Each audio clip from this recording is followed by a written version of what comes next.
तारीख थी 22 जनवरी 2022। हरियाणा के सोनीपत जिले में कन्नौज थाने में एक 22 साल की लड़की की गुमशुदगी की रिपोर्ट दर्ज करवाई जाती है।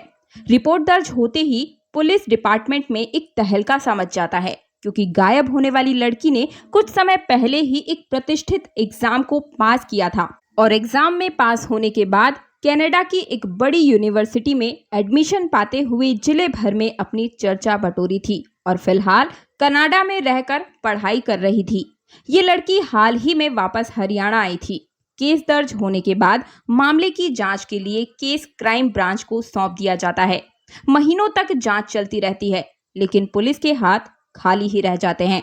मगर 9 महीने के बाद एक ऐसी सच्चाई से पर्दाफाश होता है जिसे सुनकर हर किसी के होश उड़ जाते हैं। इस लड़की को प्यार हुआ था, मगर प्यार में इसे धोखा मिला और इसी धोखे को इतनी बड़ी कीमत इसने चुकानी पड़ी कि किसी ने कल्पना मात्र भी नहीं की थी। पूरी कहानी सुनकर आप भी चौंक जाएंगे दोस्तों, और शायद आप भी प्यार करने से पहले 2 बार नहीं 100 बार सोचेंगे। इस घटना को अंजाम देने के पीछे की वजह बहुत ही अजीब थी। तो आखिर क्या हुआ, इस पूरी घटना की सच्चाई क्या थी, लड़की के साथ क्या कुछ हुआ और घटना के पीछे की वजह क्या थी, चलिए जानते हैं। दोस्तों, इस कहानी को पूरी डिटेल से सुनिएगा, क्योंकि इस वीडियो से आप खुद को और अपने परिवार को सुरक्षित कर पाएंगे। इसलिए इस केस के बारे में जानना बेहद जरूरी है। तो चलिए शुरुआत करते हैं इस कहानी की। नमस्कार दोस्तों, स्वागत है आप सभी का क्राइम अड्डा के एक और न्यू और फ्रेश एपिसोड में, और मैं हूं आपकी दोस्त दिव्या। दोस्तों, चैनल को सब्सक्राइब अगर आपने अभी तक नहीं किया है, सबसे पहले आप सब्सक्राइब कर लीजिए। अगर आप मेरी आवाज को पहली बार सुन रहे हैं, बेल आइकन जरूर प्रेस कीजिएगा, ताकि आने वाले हर नए वीडियो का नोटिफिकेशन सबसे पहले आपको मिल सके। और इस पूरी कहानी को सुनने के बाद आप मुझे अपनी राय यानी कि एडवाइस कमेंट बॉक्स में जरूर बताइएगा, क्योंकि हमारे लिए आपका हर एक कमेंट बहुत ही महत्वपूर्ण होता है। दोस्तों, मैं बात कर रही हूँ हरियाणा के मशहूर केस यानी कि मोनिका केस के बारे में। 22 साल की मोनिका हरियाणा के रोहतक जिले के बलंद गांव में रहने वाली एक लड़की थी। बचपन से ही मोनिका पढ़ाई में काफी तेज थी, इसलिए परिवार वाले इसे बहुत आगे तक पढ़ाने का फैसला करते हैं। मोनिका भी उसकी उम्मीदों पर खरी उतरती है और लगातार पढ़ाई में बेहतर करती ही जाती है। एक समय के बाद मोनिका कनाडा की एक यूनिवर्सिटी से पढ़ाई करने का फैसला करती है। परिवार वाले भी मोनिका के इस फैसले में उसका साथ देते हैं, मगर समस्या ये थी कि कनाडा जाने से पहले मोनिका को एक और एग्जाम क्लियर करना था। इसी एग्जाम की तैयारी के लिए मोनिका अब अपने घर को छोड़कर हरियाणा के सोनीपत जिले में कन्नौज में रहने वाली एक अपनी मौसी के पास चली जाती है। मौसी के पास आने के पीछे का कारण था कि वहां पर रहकर मोनिका अच्छे से पढ़ाई कर सके। यहाँ रहते हुए मोनिका अच्छे तरीके से पढ़ाई करने भी लगती है, मगर इसी पढ़ाई के दौरान एक दिन उसकी नजर पड़ोस में रहने वाले एक लड़के से मिल जाती है। शुरुआत में कभी कभी टकराने वाली वो नजरें अब हर दिन उस लड़के और मोनिका की आंखें चार होने लगती है, और देखते ही देखते दोनों एक दूसरे को दिल ही दिल में पसंद करने लगते हैं। जिसे मोनिका पसंद करने लगती है, उस लड़के का नाम सुनील उर्फ शिल्ला था। अब बहुत ही जल्दी मोनिका सुनील के प्यार में पड़ जाती है और दोनों एक दूसरे को दिलो जान से चाहने लगते हैं। इसी बीच मोनिका का एग्जाम भी आ जाता है और वो IELTS एग्जाम पास करते हुए कनाडा जाने के लिए एलिजिबल हो जाती है। मोनिका की इसी कामयाबी पर घर वाले बहुत ही ज्यादा खुश हो जाते हैं। मोनिका की इस कामयाबी की चर्चा जिले भर में होती है। सभी कागजी कार्रवाई पूरी करने के बाद फाइनली अपनी पढ़ाई के लिए मोनिका 5 जनवरी 2022 को कनाडा चली जाती है। कनाडा जाकर मोनिका बिजनेस मैनेजमेंट का एक कोर्स करने लग जाती है, और अभी मोनिका को गए हुए कुछ ही दिन हुए थे कि सुनील फोन करके मोनिका को शादी करने के लिए जल्द से जल्द भारत बुलवाने लग जाता है। सुनील की जिद की वजह से मोनिका सिर्फ 17 दिनों के बाद ही कनाडा से वापस भारत आ जाती है। 17 दिनों बाद यानी कि 22 जनवरी 2024 को मोनिका बिना अपने परिवार वालों को बताए कनाडा से वापस हरियाणा आ जाती है। यहाँ आने के बाद वो अपने लवर यानी कि सुनील से मिलती है और वो दोनों चुपचाप दुनिया की नजरों से बचकर साथ रहने लगते हैं। फिर 29 जनवरी 2022 को मोनिका गाजियाबाद के आर्य समाज मंदिर में सुनील के साथ गुपचुप तरीके से शादी कर लेती है। शादी के अगले ही दिन यानी कि 30 जनवरी 2022 को मोनिका अब बिना किसी को बताए वापस कनाडा चली जाती है और अपनी पढ़ाई में लग जाती है। अब अगले कुछ महीनों तक मोनिका कनाडा में ही रहती है, मगर उसके व्यवहार में काफी बदलाव आने लगता है। जब भी उसके परिवार से कोई उसे फोन करता था तो मोनिका अक्सर कॉल काट दिया करती थी या फिर बातों को टाल दिया करती थी। ऐसा अप्रैल महीने तक चलता रहता है। अप्रैल महीने के अंत तक स्थिति ऐसी हो जाती है कि मोनिका अपने परिवार के सभी रिश्तेदारों का फोन उठाना बंद कर देती है। यहाँ तक भी कोई बात नहीं थी, कोई करीबी रिश्तेदारों का नंबर को वो ब्लॉक लिस्ट में डालने लग जाती है। कुल मिलाकर परिवार वाले चाह कर भी मोनिका से संपर्क नहीं साध पा रहे थे। अब अगले कई दिनों तक मोनिका के परिवार वाले मोनिका से संपर्क करने की कोशिश भी करते रहते हैं, मगर कहीं भी मोनिका का अता पता नहीं चल पाता है।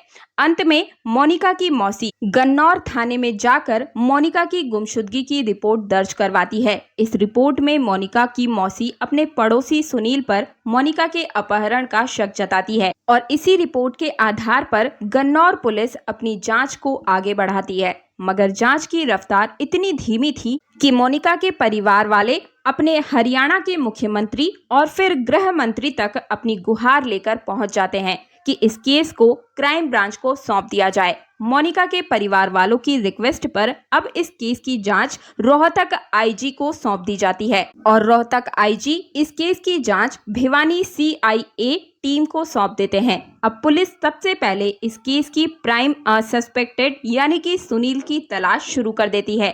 काफी कोशिशों के बाद सुनील का कहीं कोई अता पता नहीं चलता है, मगर पुलिस वाले हिम्मत नहीं हारते हैं और अपनी मेहनत जारी रखते हैं। इसी क्रम में कहीं से पुलिस को पता चलता है कि सुनील उत्तर प्रदेश में रह रहा है। बस इसी गुप्त सूचना के आधार पर पुलिस छापेमारी करना शुरू कर देती है और उत्तर प्रदेश से ही 2 अप्रैल 2023 को सुनील को गिरफ्तार कर लिया जाता है।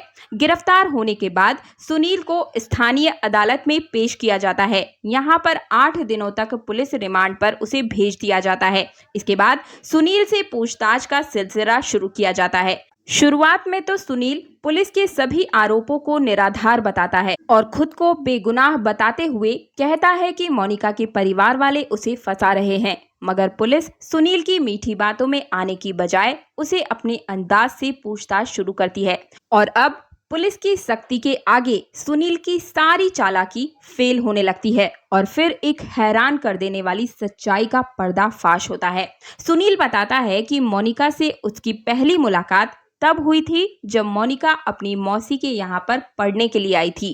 तब सुनील और मोनिका की मौसी के यहाँ पर दूध देने के लिए जाया करता था। यही मोनिका की मौसी मोनिका की मुलाकात सुनील से करवाती है और वो दोनों एक दूसरे को भाई बहन मानने लगते हैं। यहाँ तक कि रक्षाबंधन के पावन मौके पर मोनिका सुनील को राखी भी बांधती है, मगर दोनों राखी की कसम को लंबे समय तक निभा नहीं पाते हैं और पवित्र रिश्ते को दागदार करते हुए एक दूसरे के प्रेम में पड़ जाते हैं और चुपचाप शादी करने का फैसला ले लेते हैं। सुनील पुलिस की पूछताछ में खुलासा करता है कि मोनिका से शादी करने के 4 महीने बाद यानी कि अप्रैल महीने में एक बार फिर से उसे जबरदस्ती कनाडा से वापस बुला लेता है और साथ में ही रहने लगता है। इस बीच की जानकारी मोनिका अपने परिवार वालों को नहीं देती है। यही वजह थी कि मोनिका ने अपने परिवार वालों से फोन पर बात करना बिल्कुल ही बंद कर दिया था, अवॉइड करना शुरू कर दिया था और कई करीबी रिश्तेदारों को नंबर को ब्लॉक कर दिया था। सुनील के खुलासे के मुताबिक सुनील और मोनिका दुनिया की नजरों से बचकर अगले कई महीनों तक साथ रहते हैं और समय समय पर ठिकाना बदलते रहते हैं। शुरू में तो इन दोनों के बीच में बहुत ही ज्यादा प्यार रहता है, मगर समय के साथ साथ रिश्तों में कड़वाहट शुरू होने लगती है और ये कड़वाहट इतनी ज्यादा बढ़ जाती है कि अब हर पल इन दोनों के झगड़े होने लगते हैं। इन्हीं झगड़ों के बीच किसी तरह दोनों साथ रहते हैं, मगर 29 जून 2022 को जब सुनील मोनिका को लेकर अपनी गाड़ी से झंझारा स्थित फार्म हाउस की तरफ जा रहा होता है, तभी कार में ही इन दोनों की इतनी ज्यादा अनबन हो जाती है कि सुनील वहीं अपनी कार में रखी हुई पिस्तौल को बाहर निकाल लेता है और एक सुनसान जगह पर कार को खड़ी करने के बाद 2 गोलियां मोनिका की खोपड़ी में मार देता है। सुनील के बयान के अनुसार गोली मारने के बाद वो लाश को अपनी कार की डिग्गी में डालता है और उसे अच्छे से कवर कर देता है। सुनील को समझ नहीं आ रहा था कि इस लाश को कहां ठिकाना लगाया जाए, इसलिए वो अगला कदम उठाने से पहले लाश को इसी तरीके से कार में छुपा करके अपने फार्म हाउस पर चला जाता है और कार को वहीं पर पार्किंग में खड़ी करने के बाद अच्छे से उसे कवर कर देता है। वो लाश को ठिकाने लगाने की प्लानिंग करना शुरू कर देता है। इसके बाद इसी दौरान उसे ख्याल आता है कि क्यों ना लाश को इसी फार्म हाउस में दफना दिया जाए। इसी के बाद अगली सुबह सुनील अपने घर पर कुछ मजदूरों को बुलाता है और घर के अंदर लगभग 110 फीट का गहरा गड्ढा खुदवाया जाता है।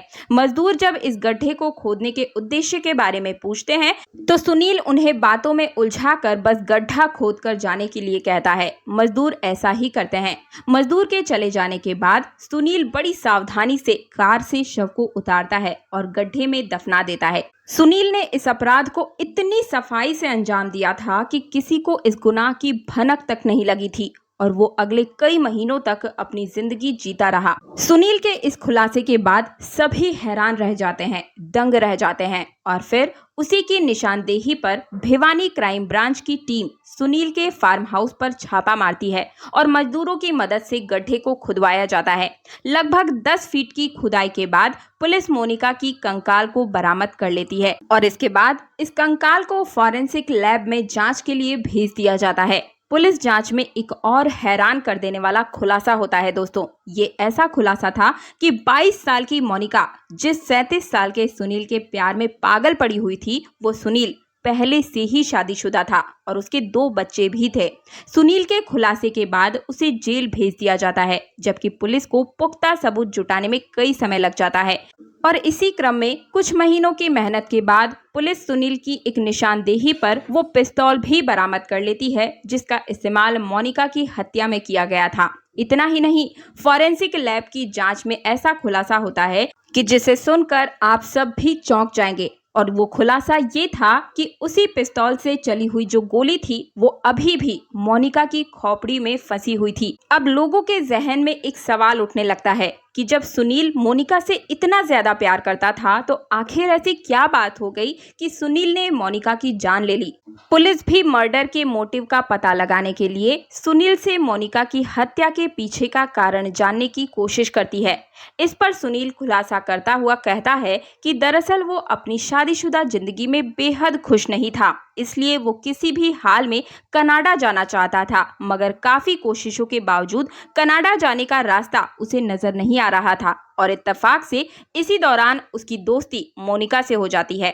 जब सुनील को पता चलता है कि मोनिका पढ़ाई के सिलसिले में कनाडा जाना चाहती है तो जानबूझकर सुनील मोनिका से नजदीकियां बढ़ाने लगता है और इस जुगाड़ में लग जाता है कि जैसे ही मोनिका कनाडा जाएगी वो उसके साथ ही कनाडा चला जाएगा। इसलिए मोनिका के कनाडा जाते ही सुनील फिर से उसे भारत बुलवाता है और उससे शादी करता है और अपनी शादी को कोर्ट में रजिस्टर्ड भी करवाता है। अब चूंकि मोनिका को कनाडा का परमानेंट वीजा नहीं मिलता है, इसी कारण से एक समय के बाद सुनील को अपना कनाडा जाने का सपना यानी कि प्लान फेल होता हुआ नजर आने लगता है। इसके अलावा शादी के बाद जब दोबारा मोनिका कनाडा से भारत वापस आती है तो वो वापस कनाडा जाने से मना भी करने लग जाती है और इसी कारण सुनील को डर सताने लगता है कि अगर मोनिका वापस कनाडा नहीं गई तो उसका ये राज सबके सामने आ जाएगा और उसके कनाडा जाने के सपने पर भी पानी फिर जाएगा। बस इसी के बाद दोनों में अनबन बढ़ने लगती है।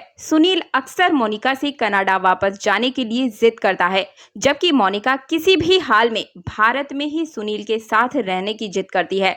बस इसी बात की वजह से इन दोनों में रिश्ते में बिगड़ने लगते हैं और फिर यहाँ तक बिगाड़ हो जाता है कि एक दिन तैश में आकर सुनील ने मोनिका की गोली मारकर हत्या कर दी और लाश को दबा दिया। सुनील अपने इस गवाह को छुपाने के लिए जी तोड़ कोशिश करता है, मगर वो लंबे समय तक ऐसा नहीं कर पाता है और फाइनली 9 महीने के बाद उसके गुनाह से पर्दा उठ ही जाता है। फिलहाल केस की स्थिति की बात करूं तो सुनील पर मोनिका के मर्डर के अलावा सबूत मिटाने और धोखाधड़ी के भी मामले चल रहे हैं। हैरानी की बात तो ये है दोस्तों कि सुनील पर पहले से ही हरियाणा में अलग अलग थानों में कई आपराधिक मामले दर्ज थे, मगर अब तक इस पर कोई भी कार्यवाही नहीं हुई थी। फिलहाल सुनील जेल में बंद सजा के ऐलान का इंतजार कर रहा है। इस मामले में मोनिका के परिवार वालों ने 7 अन्य लोगों पर भी मोनिका की हत्या की साजिश की शामिल होने पर आरोप लगाए हैं।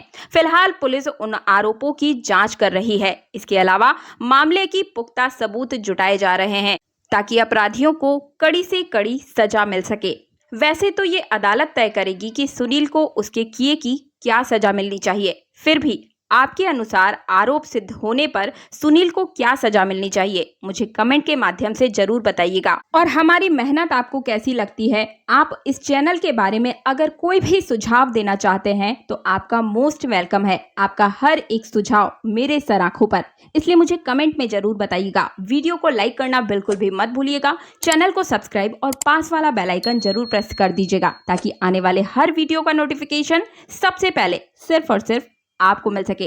और वीडियो को शेयर करना बिल्कुल भी मत भूलिएगा, क्योंकि हो सकता है कि आपका छोटा सा शेयर किसी के जीवन को बचा सके। तब तक के लिए स्वस्थ रहिए, सतर्क रहिए।